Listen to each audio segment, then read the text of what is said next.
Good morning. Good morning. So nice to have you all here. I'm Richard Townsend, the director of the Museum of Biblical Art, and I'm very, very pleased to welcome you very distinguished participants and audience members this morning. Sculpture in the Age of Donatello, Renaissance Masterpieces from Florence Cathedral, is the centerpiece of MOBIA's 10th anniversary celebration and is organized jointly by Opera di Santa Maria del Fiore, Florence, and the Museum of Biblical Art, New York.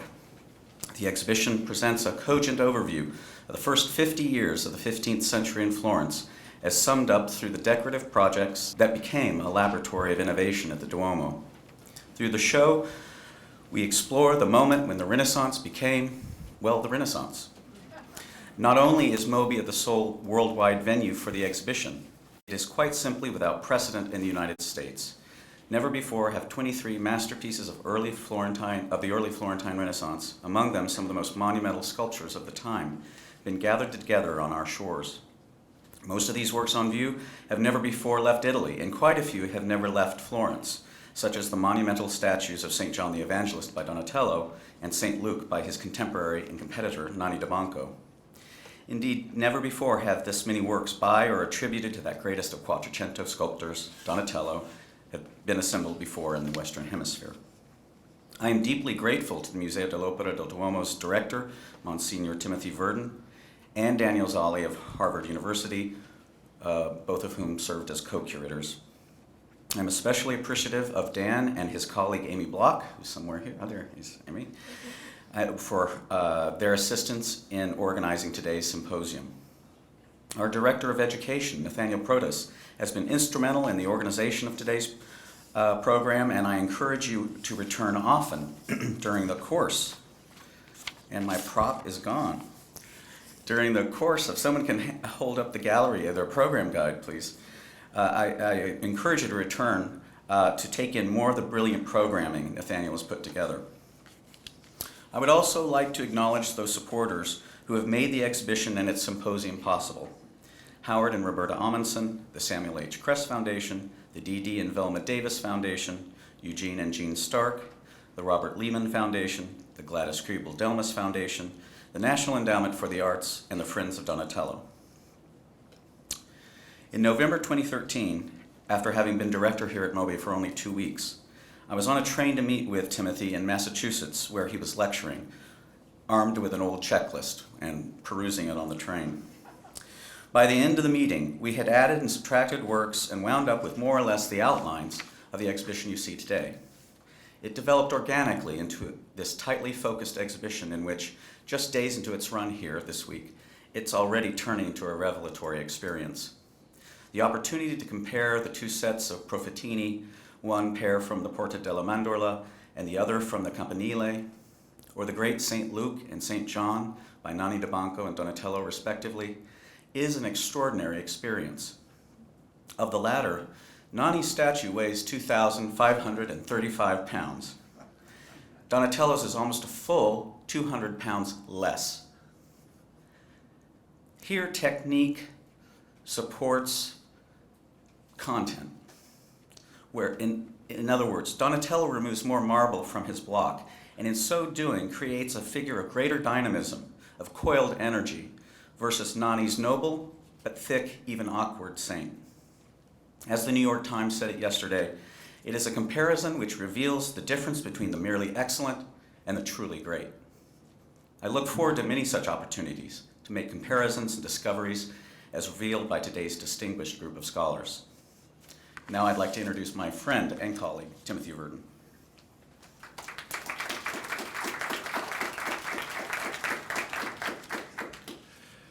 Thank you, Richard, and thanks publicly to Dan Zolli and to Amy Block and to all here at MOBIA who have made the exhibit possible. At the beginning of today, I wanted to very briefly bring this public up to date on the changes taking place in the Museo dell'Opera del Duomo in Florence. For all who love Renaissance sculpture in particular, it is one of the holy places in that holy city of Florence. Florentines would be in stitches if they heard me put it that way. At this moment, we have a fair amount of our sculpture in the States, coming from Atlanta, but now in Detroit, with I will wing tomorrow for a lecture at the Institute. We have 3 panels from the Luca della Robbia Cantoria. We have all of the statues that you see upstairs, and I wanted to illustrate how we can have so much of our collection abroad at this period. The museum is closed for more than a year now. The closure was gradual, so some of you might have seen a small part of it just under a year ago. You know that it is located right behind the cathedral. There in brownish outline you have the old museum, but if you look right above that, you see the 2 glass skylights of a very large building, which is the one that we bought in 1997. I was then on the board, so I took part in the decision to buy it. Really, we were buying back property that the Opera del Duomo had sold in 1778, which it then did not need, and which became a theater, which, as I say, we bought back in 97 and are now transforming into a museum. Thank goodness in its last incarnation it no longer looked like an 18th century theater, but rather, as you see it here, as it was called, the Center City Garage, Garage del Centro. That meant that we were completely free to transform its interior, as we would not have been in the opposite case if it had still had the boxes and the decorations of the 18th century. I was asked by the board to look at it and to propose a unified installation project. This building is absolutely contiguous with the existing museum, so the idea clearly was to unite them and make a large museum. And when I walked in and saw the absolutely surprising dimension, certainly for the center of Florence, a big open space like this is totally unexpected, I realized what we could do. And what we could do has to do with one of the principal nuclei of our collection, which consists of the 50-some statues, large and small, from the original facade of the cathedral, which, as you may know, was never built above 1/3 of its intended height.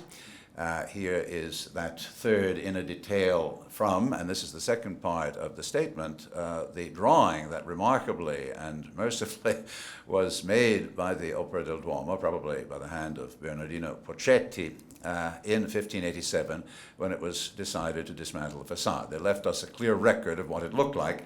And on the basis of that record, I realized that in the space we had, we could reconstruct what had been built of the facade on one of the 2 long walls of the museum, and thus put the statues in their intended places. Clearly, the most important works whose intended places are too high to allow clear viewing will be shown at museum level with plaster casts above them in their intended niches. But, simply to make the point, the 4 evangelists, including the 2 that are now here at MOBIA, will go in their niches. They'll be about twice as high as you see them upstairs in the exhibit hall, still perfectly legible, and we are convinced composing much better. We do lose a few meters at right and left, but they are the least important for the sculptural reconstruction. Opposite this wall, and I didn't bring the slide, in a modern wall we have the 3 bronze doors from the baptistry.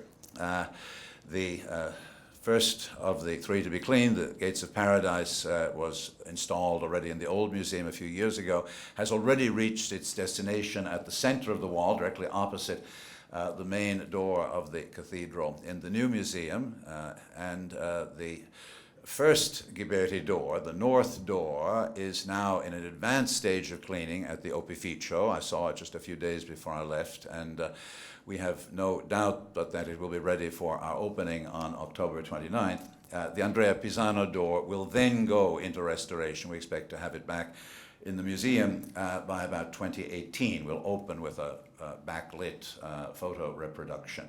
But what we're trying to do clearly is to reconstitute the piazza, and in that respect to reconstitute that amazing dialogue between ancient art, because the 2 great sarcophagi that many of you will remember from the courtyard of the old Museo dell'Opera will also be in this room, ancient and medieval and early Renaissance, and High Renaissance, because the great statuary groups made to stand above the baptistry doors will also be in their original place in this room.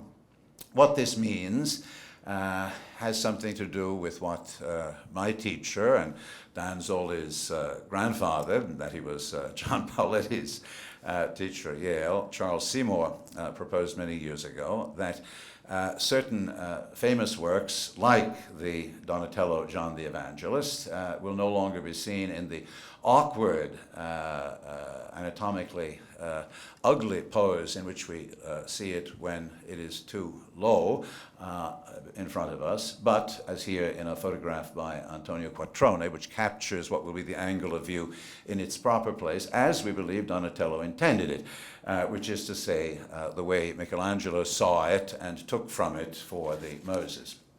These are some of the things that we're trying to do. We presented this to the press here yesterday, actually, trying to launch the new museum from the States, not least of all to make an appropriate impact on Italians, who, when something is launched at home, look askance at it, but if it comes from New York, are much more profoundly moved by this. I don't think that's the case in America, but Italians in that respect have so great an admiration for New York that this will make quite a difference. Let me just rapidly go through the slideshow to suggest the kinds of restoration projects we've been engaged in recent years, and which for those interested in sculpture really do have their importance. I'll be showing these things with full commentary in Detroit tomorrow. I wanted to give you a few views of other rooms in the new museum. The cupola hall with large contemporary reconstructions, as well as the 15th and early 16th century ones that you are familiar with. The statues that you'll see upstairs, and these glorious photographs by Antonio Quattrone, which really, I think, are among the principal contributions of the exhibit that we've been able to do with MOBIA. The essays are fine. I will not include my own, which has the function of a service introduction, but the real contribution, I believe, is the extraordinary photography, including, so that it becomes part of the repertory, the unexpected full development, albeit summary, of the back of the Zuccone, which, as you know, was removed from its niche in 1464 to be placed on the west side. It had originally gone onto the north side of the Campanile, and so let's all of us look in Florentine painting and sculpture after 1464 to see who learned something from the probably couple of weeks that the statue was down and its back could be seen at that period. Dan Zolli does remarkable work in his essay in discussing the works by Donatello. I think he's going to be giving a lecture on the development of relief style in the 15th century. Here's where the statues from the Campanile and the reliefs will be in the new museum, in a gallery that looks out on the reconstructed facade through those windows behind the statues. These are obviously architects' renderings, and so instead of statues you see paper cutouts, but the design of the new part of the museum is this: two superimposed galleries above the ground floor looking out toward the facade. This great hall that, I'm told, has the exact dimensions of the Sistine Chapel. We removed the old painting, it didn't serve. And so to get back to the museum we all knew and loved, what was a small room entered by a small door to your left in that median wall has now been opened into the Sala delle Cantorie. We've filled it with the 16th century arch for the choir of the cathedral. It becomes an area in which we show works once in the nave, and we allow the cantoria room to become something like the presbytery or chancel of the cathedral. We have more decoration in it related to music. Gary Radke's show in Atlanta, now in Detroit, that has to do with Renaissance music, was really part of a way of thinking that we certainly shared. Let me bring us toward our conclusion. In the room that has the Mary Magdalene by Donatello. Right beside her is the door leading into the sanctuary-like chamber with Michelangelo's Pietà. We finally, we think, found a space worthy of that great work and of its great master. I show you these things to invite you to come and see the new museum. We believe that the installations will really offer not only the public an experience of strong emotion and discovery, but scholars many spunti, many inspirations for thinking new about many of these works. Thank you.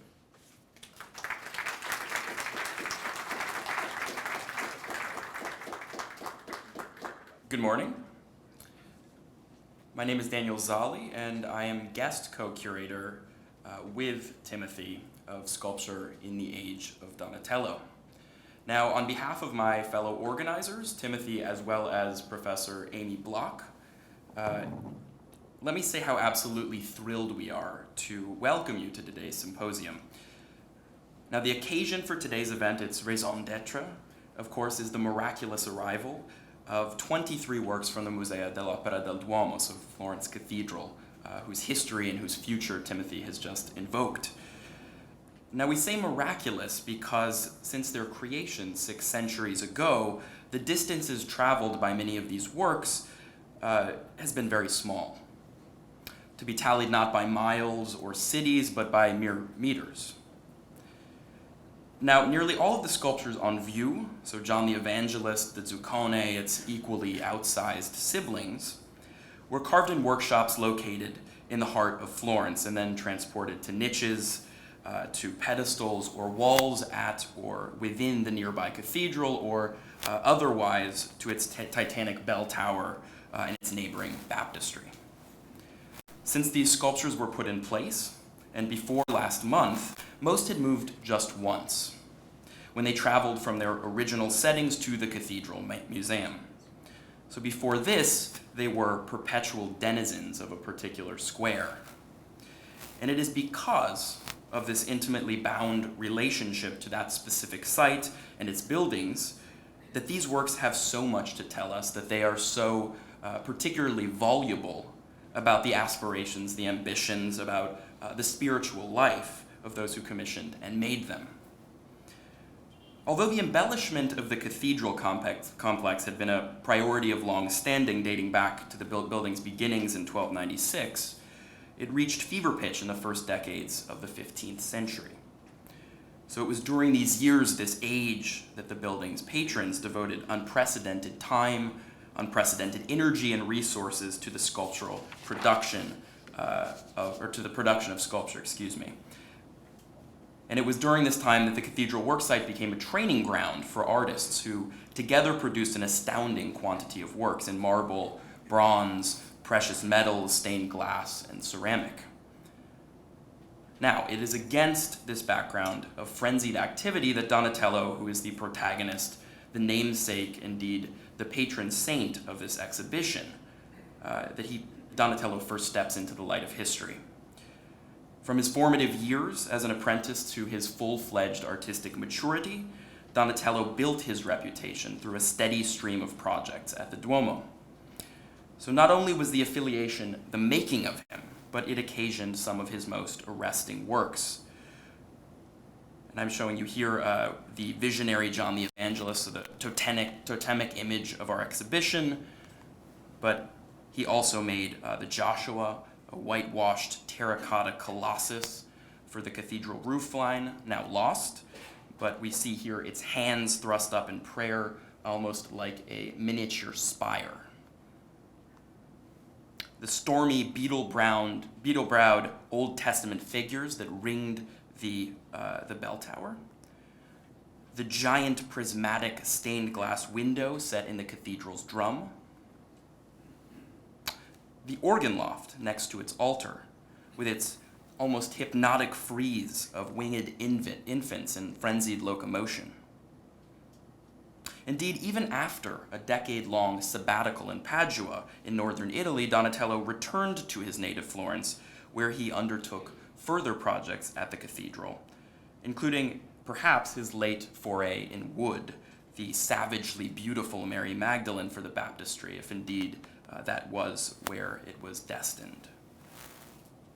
So what this means simply put is that Donatello spent almost his entire professional life involved in one way or another with the embellishment of Florence Cathedral. Nor was Donatello, as most of us know, alone in his professional trajectory, in his lifelong alliance with the cathedral. So to take but a few well-known examples, there was, of course, Ghiberti, who devoted nearly a half-century to overseeing the design and casting of two massive bronze doors for the baptistry, in the process training an entire generation of artists, including, incidentally, Donatello. Brunelleschi, whose career at the cathedral began in defeat, a loss to Ghiberti in the competition for the doors of 1412, and ended with a coronation. The iconic dome crowning the church, consecrated in 1436. There was Luca della Robbia, whose sublime organ loft served as a pendant to Donatello's beside the cathedral altar, and who later in life used a novel glazing technique to endow his terracotta works, including several for the cathedral. Here we see one of these works, with a lustrous milky white sheen. And this is to say nothing of Nanni di Banco or Michelozzo, who are giants in their own right, who, along with a host of names no longer at our fingertips, or most of us at least, trained their chisels, so to speak, at the cathedral worksite. Now, this parade of names demonstrates, perhaps all too obviously, that Donatello was but one star in Florence's artistic firmament to benefit from cathedral patronage. And it conveys, I think, equally apparently, the astonishing variety of tasks that this constellation of sculptors pursued. What may be less apparent is just how vividly their work impressed itself in the collective identity and the collective imagination of Florence, just how tightly woven these works were into the fabric of daily experience. Now let us recall that these sculptures were largely displayed outside. Visible in the world, these works, whether narrative or ornamental reliefs, or bodies like our own, they spoke to anyone who entered the center of the city, regardless of social station or rank. And the messages they delivered were of utmost importance. They were emblems of civic pride, they were ethical statements, vehicles of communication with God, and investments in collective salvation. Now, what is more, the passion for sculpture, first sparked at the cathedral, spread to other highly trafficked and symbolically important sites in the city, the Guild of Orsi and Michele, for example, as artists sought to outdo one another and patrons vied for prestige with the stuffs they made or commissioned. The impact this had on Florence cannot be overstated. For what had around 1400 been a city whose public and religious spaces were relatively devoid of sculpture became a veritable gallery of sculptural work, such that by the end of the 15th century, one commentator could marvel that Florence housed not one, but two populations within its walls. The first flesh and blood citizens, the second made of stone. For all of these reasons and more, our exhibition might just as aptly have been called Donatello in the Age of Sculpture.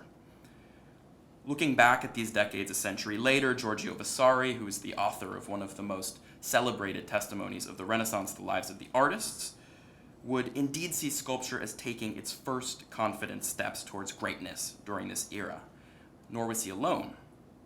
Today, too, these works continue to structure the way that we, as viewers, writers, readers, teachers, curators, think about the period that stands at the head of so many of our histories of modern Western art. Even when our inherited notions have come in for revision, when scholars have chafed at grand narratives of progress, at regional or ideological biases, few have disagreed that these decades saw a measurable change in the way that sculpture was made, viewed, and the terms in which it was appreciated.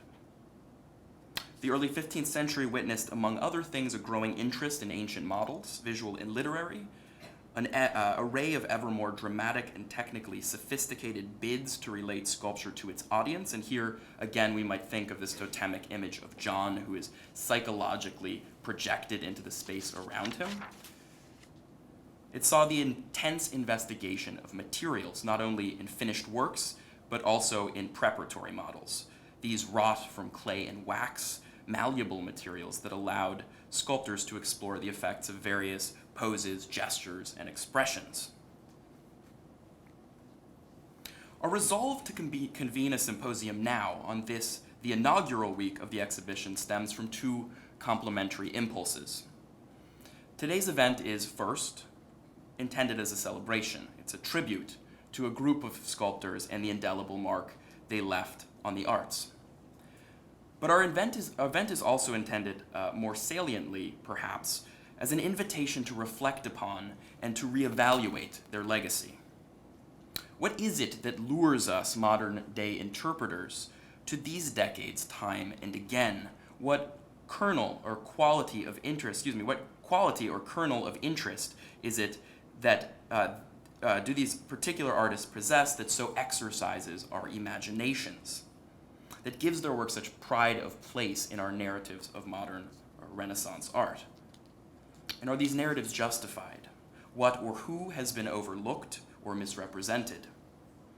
Indeed, can one even speak of sculpture, we need to ask ourselves, without considering its tightly knit relationship, so its imbrication to the other arts, when sculptors broadly understood were also goldsmiths, painters, and architects when they designed stained glass windows, military fortifications, and even minted coins. Surely these are questions to which there are no simple answers. Our purpose in assembling today's speakers, then, is to foreground the variety of responses that such questions might elicit. Today we will hear about a range of projects and styles, a range of patrons, institutions, and places of sculptural media and formats. And we will have occasion to relate sculptural production to the intellectual, artistic, and particularly important, given our current venue, the religious concerns of the day. Now, nothing I should think can quite compare to encountering the works upstairs personally, and there will be ample opportunity to do just that in the days and weeks to come. For now, however, may we broaden our horizons and consider an age. Not just the age of Donatello, but the age of those with whom he collaborated, against whom he competed for commissions, for fame, and those who inspired him. And then again, those who followed or did not follow in his footsteps. The yield will be substantial, we think, for today's papers and the discussions they provoke promise not only to enrich our appreciation of the objects on view, but more broadly of their place within the history or maybe various histories of 15th century Italian sculpture. So it is in this spirit of expansiveness that we welcome you again to today's proceedings. Now, we would be remiss not to mention a few of the individuals who have made today possible. The leadership of MOBIA's director, Richard Townsend, our capo maestro, as it were, has been steadfast throughout. I can recall vividly an initial phone conversation some 14 months ago, or I should say just 14 months ago, in which Richard outlined MOBIA's plans to bring Donatello to New York. Now, that is a conversation that provoked in me, I would say, astonishment and resigned skepticism, I think both justified. So that we are convened here today now is testament not only to Richard's staunch support of this program, but to his determination, his uncompromising vision in making what I think we can fairly call the virtually unthinkable a reality. Our thanks go as well to his staff, Adrian Rubin, Nathaniel Prottas, Taylor Katana, and Brittany Dalton, who have handled each step in this journey gracefully with good sense and consummate professionalism. Lastly, our gratitude goes to symposium participants and guests. Many of you have traveled great distances to be with us today, and some of your work, I proudly confess, led me to this field in the first place. It is so very inspiring, especially to a younger Italianist like myself, to see a community brought together by shared purpose, mobilized around an artist, around an age, a group of objects that we will discuss, debate before which we will stand soon, if we have not already, in rapt admiration. Thank you.